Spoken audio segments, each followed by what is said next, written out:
Last Saturday আমরা ডিনারে চলে গেছিলাম বারবিকিউ নেশন। সেখানে চলছিল চেট্টিনার কিচেন ফেস্টিভ্যাল। প্রথমেই পাতে এসে পড়লো একটা ভেজ ললিপপ, যেটা ছিল এক্সাক্ট কলকাতা বাদামওয়ালা ভেজিটেবল চপের স্বাদ।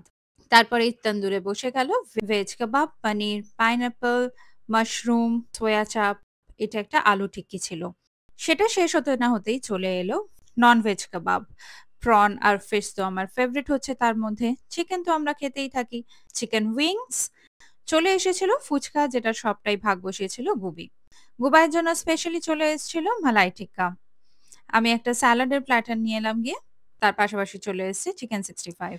ভুঁড়ি ভর্তি কাবাব খাওয়ার পর মেন কোর্সে তো আর জায়গা থাকে না, তবু নিয়ে চলে এসেছিলাম biryani, egg curry, egg rice, home style fish, mutton, আর এই হলো চিকেন চেট্টিনার। মাটনটা একদম তুলতুলে ছিল, চিকেনটাও বেশ ভালোই সিদ্ধ ছিল। এবার ডেজার্টের পালা। হ্যালো এভরিওয়ান, আমার নাম হচ্ছে শ্রিয়ান দাস। তো ভাবি আমার জন্য এনেছে এত কষ্ট করে এই জুস, পেস্ট্রি, কেক, আর আরেকটা কেক। আমার খুব পছন্দ হয়েছে। কুল কুল মানে ভালো, একদম পারফেক্ট হয়েছে।